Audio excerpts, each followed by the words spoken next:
자, 중국의 중견 기업, 북한에게 핵물자 팔았습니다. 그것 때문에 이제 조사를 받고 있다는데 이렇게 큰 구멍을 낸 사람 40대 여성 기업위원이었습니다. 관련된 얘기 하나씩 나눠보겠습니다. 윤경민 부장 나오셨는데요. 이 40대 여성 어떤 사람입니까? 네, 나이는 44, 네. 우리 나이로 치면 45살인데요. 네. 25살 때부터 대북 교역을 한 사람입니다. 네. 이름은 마샤오 흥이고요. 네. 홍샹그룹의 총재로 지금 있는데 원래는 쇼핑몰 직원으로 시작을 했습니다. 네. 1996년에 북한이 수해를 입었을 때에 대북 무역에 네. 뛰어들었고요. 그 사이에 이제 뭐 신의주 특구 개발이라든지 북핵이라든지 네. 용천 폭발 사건이라든지 여러 가지 네. 사건이 있었음에도 불구하고 승승장구를 했는데 네. 그 그룹 산하에 보면은 나오다시피 일단 무역회사가 있고 네. 또 칠보산 호텔도 있고 유경 식당, 북한 식당이죠. 네. 10여 개의 계열사를 거느리고 있고 총 직원만 680명에 이릅니다. 이정훈 위원님, 자, 평양 류경 식당도 있습니다만 왜 중국에서 류경 식당에 속해서 일하던 직원들 탈북해서 들어온 경우도 있잖아요. 네네. 같은 회사라고 봐야 되는 겁니까? 어떤가요? 글쎄요, 그것까지는 모르겠네요. 유경이라는 네. 게 평양을 나타내는 또 다른 이름인데요. 평양의 평양식당이네. 그것만 보게 되면. 네. 어쨌든 뭐 다시 사업하는 사람들은 이름을 여러 개 쓸 수 있으니까 그것까지는 잘 모르겠습니다. 네. 자, 류경 호텔도 있고 류경 식당도 있고 이렇게 북한과 중국 사이에 여러 가지 관련된 사업을 계속했던 사람인데 기업 규모가요. 사실은 뭐 아주 큰 회사라고 말하기는 어렵습니다. 자, 직원 680명, 자본금이 170억 정도니까요. 그러니까 대기업이라고 절대 말할 수 없거든요. 중견기업 정도라고 표현하는 게 딱 적절할 것 같습니다. 그런데 북한에게 알루미늄 궤도 수출하고 이런 핵물질도 수출하는 일을 관련했다는 게 참 믿기지 않을 정도입니다. 현재 검찰이 체포했고 네. 체포된 사실을 대외적으로 공개를 한 거죠. 네, 그렇습니다. 중국 네. 당국이 중대 경제 범죄자의 혐의를 가지고 이 여성을 마 대표를 체포를 했고요. 네. 해당 기업도 지금 수사를 벌이고 있습니다. 미국 당국이 이 기업이 북한의 핵과 미사일 개발에 사용되는 물질을 북한에 밀수출했다라는 증거를 이제 제시를 하니까 중국 네. 당국이 수사에 나섰고 결국 체포를 했죠. 자, 그런데 이번뿐만이 아닙니다. 사실은 이제 1차 핵실험 10년 전에 있었는데 중국하고 뭐 기름 거래, 에너지 거래 이게 보통 기업이니 하긴 좀 상상하기 어려운 것 같은데 어떻습니까? 네. 규모는 작은데 거래 내용은 굉장히 정치적으로 민감한 것들이네요. 그렇습니다. 2006년에 1차 핵실험을 했는데요. 북한이 10월에. 그 네. 당시 이후에 이제 유엔 안보리에 제재가 가해지면서 네. 국제사회 압박이 심했는데 그럼에도 불구하고 이 네. 마 대표가 북한에 중유 2,000톤을 네. 팝니다. 네. 뿐만 아니라 화물트럭 80대를 제공하고 그 대가로 북한에 있는 광산 채굴권을 받아오는 거죠. 그러니까 서로 북한과 서로 협력하는 관계가 된 겁니다. 네, 사진도 많지 않고요. 저희가 영상을 많이 찾아봤습니다만 대외적으로 왕성한 활동을 한 것 같지는 않습니다. 영상 촬영해서 방송에 나온 적도 없는 것 같고 저희가 구할 수 있는 사진은 지금 소개해드린 저 정도인데요. 이정훈 의원 어떻습니까? 네. 중유를 2,000톤을 중국에 판다, 북한에 판다. 이때가 2002년까지는 미국이 중유를 50만 톤씩 매년 공급을 했는데 우라늄 핵 몰래 개발한 거 들통나면서 딱 끊겼을 때잖아요. 네, 이때 중국에서 북한에 중유를 2,000톤씩 판다. 지금 저희 마 대표라는 분을 잘 정확히는 알 수가 없습니다. 알 네. 수가 없는데 제가 과거에 그 대북 뭐랄까 네. 조선족이죠. 네. 중국 국적의 우리 동포인데 대북 사업하시는 분들을 만난 적이 있습니다. 그래서 그분들 네. 같은 경우에는 과거에 자기 부모님이 김일성하고 같이 활동을 했었고 숨겨주거나 뭐 그런 관계였기 때문에 김정일하고 가까워서 그래서 특혜를 받아가지고 이제 북한이 필요한 물자를 수출을 해주고 네. 무역상이죠. 그 다음에 북한에서 채굴권을 받아가지고 이제 그걸 우리한테 판매하는 그런 거강꾼들을 좀 많이 하던데 네. 그런 사람들이 그렇게 돈을 벌어서 이제 호텔도 사고 해서 그런 사람들이 있습니다. 그런 사람들이 또 우리 정보부처하고 만나갖고 남북 간에 어떤 가교 역할도 해주고요. 네. 그런 사람들이 있는데 저분도 저렇게 사업을 하려면 북한에 분명히 누군가가 있습니다. 굉장히 실력자가. 그게 누군지는 모르겠습니다만은 칠보산 호텔을 같이 하고 거기에 북한의 해외 총국 아지트가 있었다면은 굉장히 친북 인사라고 보이죠.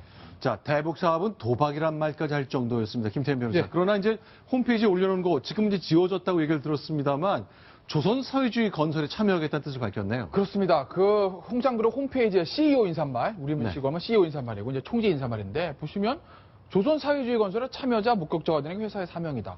북한과 경제협력을 개척해서 중북 사이에 금빛다리를 놓겠다.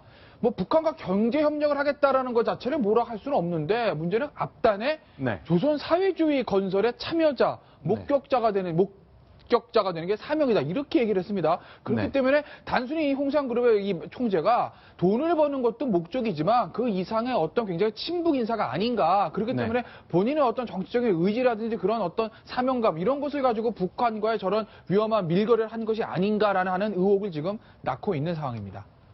네, 자 지금 보시는 저 장면이요. 홍상그룹이 북한에 보낸 사과 상자거든요.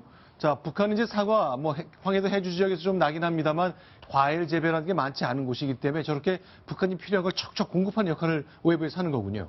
저게 사고가 있었는지 뭐 이제 알 수가 없지 않습니까? 북한 사과 한번 먹어봤는데 맛 없어요. 네. 맛 없어서 그래서 수입하는지 모르겠습니다만은 그 북한하고 거래하는 그 중국에서 있는 사람들을 만나보면요. 네. 북한에 대한 충성도가 굉장합니다. 그건 왜 그렇죠? 모르겠어요. 그게 안 되면 사업권을 못 받는 것 같아요. 중국에서 큰 대기업 하는 사람들은 북한하고 거래를 좀 조심합니다. 네. 근데 중국에서 아주 뭐라 그럴까, 중국 입장에서 보면 작은 기업이죠. 저 정도 되겠죠. 저보다 네. 작은 기업들이 북한하고 하는데 그분들은 오직 북한밖에 교육할 데가 없는 분들이라서 그런지 북한이 꼼짝을 못 하고요. 저도 네. 그때 그분들하고 인터뷰하면서 기사 나가기 전에 한번 보여달라 그러더라고요. 줬더니 상당한 시간이 있다 돌아오던데 아마 북한에 갔다 온 걸로 저는 추정하고 있습니다. 아, 그러니까 신동아의 날 기사를 이제 먼저 네. 본 다음에 제가 이제 상당히 까다롭게 조건을 걸고 해서 인터뷰를 했는데 네. 그 전에 나가기 전에 한번 보자 그러더라고요. 오케이, 당신 인터뷰한 거 주겠다 그랬더니 상당한 기일이 있다 돌아오는데 아마 북한 당국의 허가를 받고 내보내는 게 아마 저 사람들 입장 같습니다. 네, 김태현 변호사. 그런데 이제 이렇게 정치적으로 민감하다는 것까지 직접 얘기를 할 정도입니다만 실제 중국 내에서도 정치권에 진출하려는 시도를 했고 당선도 됐던 거죠. 예. 한때 이제 정치권에 진출한 적이 있었다고 하죠. 네. 그러니까 2008년에 랴오닝성 인민대표대회 단둥시 대표로 선출이 됐는데 이게 우리나라로 치면 이제 도의원 같은 겁니다. 네. 지방자치 의원이 된 것인데요. 그런데 지금 의원 자격을 상실했다는 겁니다. 왠가 하고 봤더니 당시에 그 랴오닝 출신 전국인민대표대회 선거에서 금품을 요구한 부정선거 사건이 있었고요. 네. 그래서 거기 연루된 그 랴오닝성의 인민대표 452명이요. 지난 18일 날 모두 자격이 박탈됐다고 합니다. 그래서 이 마사오홍 총재도 같이 자격이 박탈이 된 것이죠. 그런데요, 이제 그동안 저희가 쭉 말씀 들었던 건 어제도 이제 설명을 이정훈 편집위원이 해주셨습니다만 중국은 알았다고 봐야 될 것 같은데 100% 알죠. 그리고 당연히 그랬겠죠. 우리 그런데 국정원도 100% 알죠. 그러면 이제 리커창 총리가 워싱턴 갔잖아요. 그래서 오바마 대통령을 만났는데 사법 공조하자는 얘기도 나왔거든요. 이제 중국이 공개했습니다. 이건 어떤 의미입니까?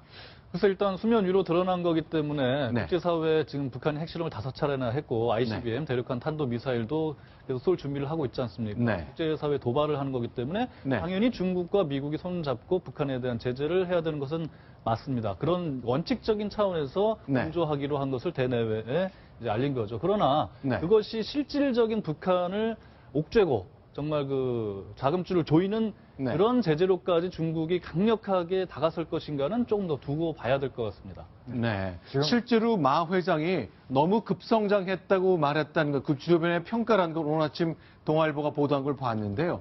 자, 일단 체포했고 조사하고 공개했다. 중국이 진짜로 저런 거 차단하겠다는 뜻으로 봐야 됩니까? 아니면 일단 미국이 하도 문제 제기하니까 좀 넘어가자 이런 뜻입니까? 아닙니다. 저건 이렇게 보셔야 될 겁니다. 미국의 대북 제재 법안이 통과된 거 있지 않습니까? 거기 네. 세컨더리 보이콧을 다 기억하실 겁니다. 네. 그래서 그 유엔 제재를 어기는 거래를 한 기업이 있으면 그 국가까지도 제재할 수 있게 돼 있습니다. 네. 지금 모든 관심은 이 홍상그룹, 제가 한국 발음을 하겠습니다. 기러기 홍자에다 상서로를 상자. 홍상그룹이 그 유엔 제재를 어긴 게 나오면 세컨더리 보이콧에 걸립니다. 네. 근데 그 전에 중국이 이걸 처벌을 하게 되면 넘어갈 수 있는 거예요. 네. 그래서 지금 모든 관심은 중국을 상대로 세컨더리 보이콧을 걸 수 있느냐라는 게 지금 관심인데 네. 지금 몇몇 분들을 만나보니까 역시 미국도 관료주의 사회고 공무원 사회라서 네. 11월 대선 전까지는 못할 거랍니다. 11월 대선 전까지는. 네. 예. 대선 그 이후일지도 모르겠습니다. 근데 대선 전까지는 미국도 액션을 못하니까 그 사이에 중국이 시간을 벌어서 저걸 먼저 잡아서 처벌하는 게 아니냐. 네. 따라서 미중 간의 마찰을 피하는 거고 마찰이 있기 전에 미국 법무부 당국자들이 가서 잡아라. 네. 어떤 뭐 옥신각신했겠죠. 그래서 중국도 잡고 근데 저걸 잡게 되는 저 마 회장에 대한 정보를 기본적인 정보를 우리가 줬는지 미국이 줬는지 굉장히 궁금하다는 게 제 의문점. 알겠습니다. 자, 40대 중반의 저 여성, 10년 전부터 중국, 북한과 손잡고 사업을 크게 키워왔습니다만 너무 위험한 사업을 했습니다. 결국 미국과 중국의 큰 정치적 틀 아래 체포돼서 조사서 받는 상황까지 나왔습니다. 그 주인공은 40대 여성 기업인이었다는 것 소개해드렸습니다. 자, 이번에 두 번째 소식 보겠습니다. 순위봅니다.